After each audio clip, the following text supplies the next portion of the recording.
존경하고 사랑하는 우리 구독자 여러분 반갑습니다. 여러분의 천만 라디오 천혜자입니다. 벌써 또 마지막 시간 다가왔습니다. 여러분 편안하게 하루를 보내셨는지 모르겠어요. 오늘 날씨가 너무 좋더라고. 이거 겨울 날씨도 아닌 것 같고 따뜻해가지고 산책하기 너무 좋았습니다. 데이트하기 좋은 날씨, 산책하기 좋은 날씨죠. 등산하시는 분들도 꽤 많아 보이는 것 같고 나들이 하시는 분들이 눈에 좀 많이 띄더라고요. 한 청명한 하늘, 따뜻한 그런 온도, 바람, 사람이 살랑살랑 불어주니까 너무나 좋은 하루였어요. 재밌게 잘 보내셨죠, 여러분? 전 그렇게 믿어 의심치 않습니다. 하여튼 맛있는 저녁도 먹고 이제 편안하게 쉬면서 차 한잔 마시면서 하루를 마무리했으면 좋겠습니다. 여러분이 잘 돼야지 천의장도 잘 된다. 항상 저는 그런 생각을 합니다. 우리 사랑하는 구독자분들 위해서 항상 기도하는 마음으로 살아가고 있어요. 하여튼 찐팬분 덕분에 참 좋은 구경도 하고 오랜만에 또 소주 3병 마시고 골골거리다가 이제 살아난 기분입니다. 아유, 내가 약간 그래 내가 소주를 잘 못 마시는 게 아니라 못 먹겠어. 이게 뒤끝이 안 좋아. 뒤끝이 안 좋아요.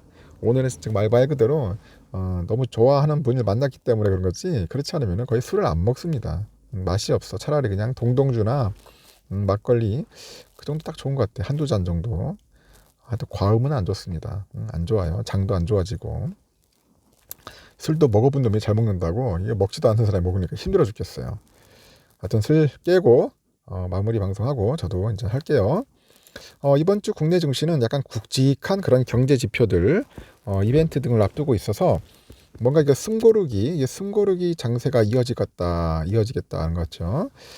다음 달에 열리는 그 올해 마지막 미국의 연방공개시장위원회 FOMC 회의를 기다리고 있어.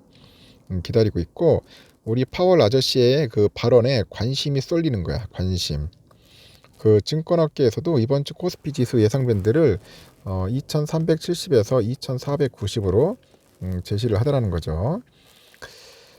일단은 눈치 보기가 될 것 같다. 제가 전시 얘기했죠. 저 눈치 보기. 30일 파월 그 발언에 주목을 보는 것 같은데 일단은 한국그랬다니까 지난주 코스피가 전주 대비 0.27% 내렸어요. 2347.86 기록을 했죠. 같은 기간 코스닥은 0.2% 올랐어요. 733.56이죠. 지난주 국내 증시는 연방준비은행 총재들의 그 연이은 긴축 발언 그리고 연준의 또 기조전환 그 기대감이 이제 낮아지면서 하락을 했어요. 근데 중국도 코로나가 또 재확산되는 거야. 그렇게 되니까 경기 침체 우려도 영향을 미치더라. 그렇게 보시면 되는데 FOMC 회의록이 이제 공개되고 기준금리 인상 속도가 늦춰질 가능성이 나오다 보니까 소폭 오른 거야, 소폭. 과반이 넘는 연준 위원들의 금리 인상 속도가 둔화될 것이다 이렇게 판단을 하는 것 같은데 이 속도 조절론이 부상이 하는 거야, 속도 조절론. 연준이 올해 3월 금리 인상을 시작해가지고 처음으로 미국의 경기 침체 가능성을 언급을 했어요. 침체 가능성. 그러다 보니까 좀 난리예요. 내년에 경기 안 좋다고 난리다. 12월 올해 마지막 FOMC 그 회의 등 굵직한 이벤트가 있어요. 그래서 연준의 신호를 확인하기 위해서는 눈치 보기 장세가 좀 이어지지 않겠나 봅니다. 눈치 보기. 코스피가 이제 추가 상승하기 위해서는 금융시장의 위험 선호가 더 강해질 필요가 있어요. 12월 그 FOMC 전까지는 고용 물가 등 경제 지표에서 연준 정책의 실마리를 얻으려는 눈치 보기 장세가 좀 예상이 된다고 하죠. 이번 주는 고용이나 물가 등 주요 경제 지표 발표뿐 아니라 파월 의장이 연설 예정돼 있고 파월 의장은 30일 브루킹스 연구소죠. 여기서 노동시장하고 경제에 대해서 연설한 후 대담에 나선다고 합니다. 하여튼 투자자들은 파월 의장의 통화 정책과 경제 전망에 대한 발언 그리고 연준의 베이지북 등을 기다리면서 적극적인 대응보다는 제한적인 대응에 그치지 않겠나 봅니다. 하여튼 숨고르기 기간에도 하방 위험은 낮다 그렇게 보는 것 같아요. 하방은 낮다. 유가나 금리 환율 변동성 하락이라는 삼중고 그 완화가 지수바 하방을 지지하고 있다. 그래서 금리의 향후 경로는 이전보다는 희망적이고 모든 인플레이션이 어머니 역할을 담당하는 국제유가의 내림세도 금리 상방을 제한할 수 있고 이 변화는 국내 원화 환율의 온기가 되다 보니까 고물가, 고금리, 고유가에 특히 취약했던 국내 증시였던 만큼 외국인들한테는 충분한 그 추가 매수 유인을 제공할 거라고 합니다. 이 같은 상황에서 금리 하락에 유리한 성장주, 그리고 외국인이 선호하는 대장주에 주목할 만하다고 하죠. 최근에 금리 방향성은 성장주에 유리해, 성장주. 외국인들이 이제 수급을 고려해 보니까 이들이 좋아하는, 선호하는 그 대형주 중심의 투자 전략이 좀 유효하더라, 그렇게 얘기를 하더라고요. 우리가 보통 12월은 산타랠리 기대감이 꿈틀거리는데, 이 산타랠리는 성탄절 전후랑 연말과 연초에 소비가 늘어서 기업 매출이 증가할 것이라는 기대감이죠. 그러다 보면 증시가 오르는 현상인데, 우리나라에서도 연말 소비 개선 기대감이 조금씩 살아나고 있으나 강한 수준은 아니라고 합니다. 아직까지는. 그래서 수출입 동향 시장, 수출입 동향, 이것도 시장의 호재로 작용하기는 어렵지 않겠나 봅니다. 한번 살펴볼까요? 주요 일정, 미국의 3, 4분기 주택가격지수, 미국의 9월 S&P, 그리고 코어 로지 케이스 실러 주택가격지수가 있고 29일 날 이렇게 발표가 돼요. 그리고 중국 11월 국가통계국 구매관리자 지수가 있어요. PMI, 미국의 3, 4분기 GDP 수정치가 있고 30일 날은 그리고 미국의 연준 베이직 공개 그 한국의 3, 4분기 GDP 확정치가 12월 1일 날 발표됩니다. 그리고 한국의 11월 소비자 물가, 미국의 11월 고용 보고서 12월 2일 날 이제 발표될 겁니다. 참고하시면 좋을 것 같아요. 여러분들 아시지만 장은 금요일 날 아주 재미없었어요. 뭐 찔끔찔끔 빠지긴 빠졌는데 이번 주가 과연 어떨지 상당히 궁금해지고, 미국 장도 아주 웃겼습니다. 보니까 다우는 좀 올랐는데 0.4%는 올랐는데 이제 뭐 나스닥이 좀 빠지더라고. 나스닥이 0.5%나 빠졌습니다. 빠져가지고 좀 아쉬웠고요. S&P도 한 0.03% 찔끔 빠졌죠. 찔끔. 나스닥이 좀 빠졌어. 유럽은 약간 조금 약 강보합으로 끝났죠. 유럽은 프랑스 0.08, 독일은 0.01. 안 좋았어요. 별로 이렇게. 필반도 1.16%도 빠졌다. 오를 듯 하면 빠지고, 좀 여기서 횡보하는 것 같아. 이렇게 횡보를 좀 할 것 같아요. 1% 빠졌는데 뭐 계속 빠지지는 않을 것 같아요. 그래도 한 2,700대는 잘 유지를 할 것 같습니다. 꿋꿋하게 잘 갈 것 같고요. 그리고 환율은 1,338원이에요. 7원이 올랐어요. 이제는 이제 1,300원대에서 노는 것 같습니다. 1,300원대에서 노는 것 같아요. 1,400까지는 안 갈 것 같아요. 이제 달러 일본엔 139.18엔 소폭 하락했고, 유가는 76.28달러 소폭 하락.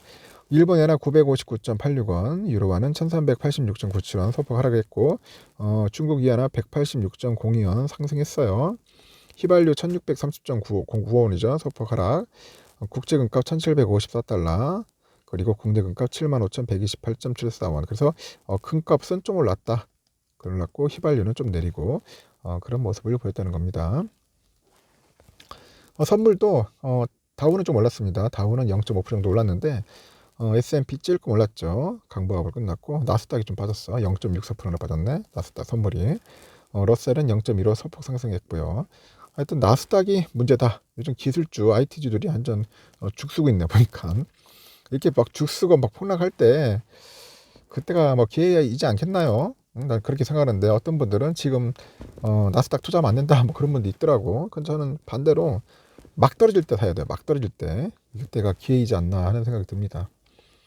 국채금리도 3.691이야. 3.69 많이 떨어졌어. 3.8대에서 막 쭉 올라가다가 쭉 빠지는 것 같아. 이제 좀 보니까 이제는 3.6까지 내려가더라.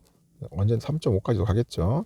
3.6대에서 한 주 동안 좀 횡보를 하면서 놀지 않겠나, 개인적으로 한번 예상을 해봅니다. 우리의 삼성전자는 6만 1,000원, 6만 1,000원, 6만 1,000원 애씁니다. 약간 올라가긴 올라갔는데 뭔가 횡보하는 느낌이고, 이번 주는 6만 1,000원에서 저는 제 생각을 해요. 한 6만 3,000원 사이, 한 2,000원 정도의 간격을 두고 왔다 갔다 하지 않겠나 생각이 듭니다. 내일 약간 빠질 수도 있어요. 순간적으로 빠져가지고 6만 원 선까지는 지지하는데 빠지면 한 500원 정도도 충분히 빠질 수도 있다. 빠질 수 있어요. 빠졌다가 올라갔다 하니까 6만 원에 가까워지면은 뭐 괜찮은 것 같은데, 6만 1,000원을 한번 지키려고 애쓰진 않겠나 하는 생각이 들고, 우선주도 마찬가지로 5만 5천 원 선은 거의 뭐 지킬 것 같고, 5만 한 7천 원까지 한번 봅니다. 이렇게 왔다 갔다 할 것 같아요. 5만 6천 원 선을 한번 터치도 하고 하는데, 내일은 조금 밀릴 것 같아. 내일은 좀 밀려가지고 좀 빠지지 않겠나 하는 생각이 듭니다. 그 산타랠리가 좀 오긴 와 있는데, 산타랠리가 삼성한테는 아직 안 오는 것 같아요. 그러니까 오진 않는 것 같고, 혹한기 랠리가 오는 것 같아요. 혹한기. 혹한기 하니까 우리 남성분들은 잘할 거예요. 육군, 특히 육군 갔다 오는 사람들은 혹한기 훈련 하죠. 추운 겨울날. 근데 요즘 뭐 군대가 군대야? 군인 같지가 않아요. 요즘 보니까. 옛날처럼 막 36개월씩 갔다 와야 하는데 요즘 뭐 갔다 와봐야 뭐 1년 조금 갔다 오니까 이 제대로 된 군인이 형성이 안 되는 것 같습니다. 솔직히 뭐 남성들 군대 가고 싶은 사람 누가 있겠어? 다 싫지. 차라리 그냥 모병제로 하는 게 낫지 않나? 징병제가 아니라 모병제. 모병제로 해가지고 미군처럼 군대 갔다 오면은 막 월급도 많이 주고 나중에 전역하면은 막 대학교도 공짜로 보내주고 취직시켜주고 그런 게 변해야지 않겠나 생각합니다. 옛날처럼 막 강제적으로 막 징집해가지고 하는 건 이제는 시대에 맞지도 않는 것 같고 이제 군인도 직업군이나 시켜서 그렇게 하면은 좀 낫지 않겠나 하는 생각을 한 거야. 제 생각이에요. 갑자기 왜 군 얘기 나왔죠? 혹한기, 하여튼 혹한기 랠리가 올 수도 있다. 여러분들 참고하셔야 합니다. 또 저는 그런 것 같아요. 약간 좀 랠리가 좀 지겨워. 다음 주는 약간 뭐 저는 산타 랠리보다는 혹한기 랠리 올 것 같아. 여러분들의 생각은 어떤지 모르겠습니다.